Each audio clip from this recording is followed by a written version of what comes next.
सिरोंचा नगरपंचायत अंतर्गत शासकीयरित्या अतिक्रमण करून नगरपंचायतच्या स्वमालकीच्या भूखंड क्रमांक 379, 380, 516, 100, 388 वर अतिक्रमण करून घरे उभारली जात आहेत, पण नगरपंचायत प्रशासनाकडून कोणतीही कारवाई होत नसल्याचं दिसून येते। त्यामुळे आश्चर्य व्यक्त केलं जाते। फक्त नगरपंचायत प्रशासनाकडून अतिक्रमण धारकांना अंतिम नोटीस बजावली जाते, पण त्यांच्यावर कोणतीही कार्यवाही करण्यात आली नाही। गरीब गरजू व्यक्तींना नोटीस बजावून त्यांना भयभीत करणं आणि उच्च व्यक्तींना झुकतं माप देणं असे प्रकार सुरू आहे। गरिबाचा प्रतिशत्रूची भूमिका घेत आहे। सार्वजनिक बांधकाम विभागाच्या जागेवर जवळपास 60 ते 70 घरं उभारली आहेत। PWD रेस्ट हाऊस आणि कर्मचारी वसाहतसाठी संरक्षण भिंतीचं काम सुरू आहे। PWDच्या खासगी जागेमधून अतिक्रमण धारकांना वाहतूक करण्यासाठी 4 जागा सोडण्यात आली।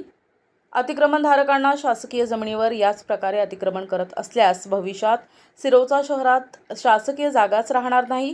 एखादी शासकीय इमारत बांधण्याकरता खासगी जागा खरेदी करावी लागेल। या अतिक्रमण धारकावर सिरोंचा नगरपंचायतच्या शासन आणि प्रशासनाचा आशीर्वाद असल्याचं दिसून येत आहे।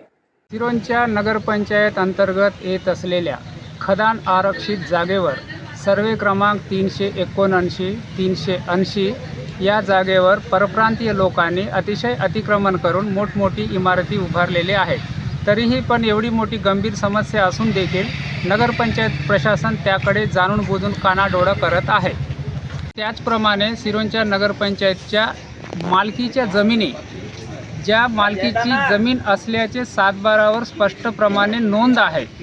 सर्वे क्रमांक 100, 379, 380, 388 आणि 516 हा जो सर्वे नंबर आहे तो ग्रामपंचायत आखीव पत्रिकेनुसार ग्रामपंचायतच्या नावाची मालकीची जमीन आहे। ती आधी मुसाफिरखान्यासाठी राखीव होती, पण त्या जागी उच्चभ्रू व्यक्ती अतिक्रमण करून घरे बांधून किरायाने देत आहे। तरीही पण नगरपंचायत कार्यालय त्याकडे जाणून बुजून दुर्लक्ष करीत आहे। याचा अर्थ असाच की सदर अतिक्रमणधारकांचे आणि या अधिकाऱ्यांचे पदाधिकाऱ्यांचे संगनमत असल्याचे स्पष्ट दिसून येत आहे। जर तसे नसते तर त्यांच्यावर कारवाई का करण्यात येत नाही? NTV news Marathi, Sironcha.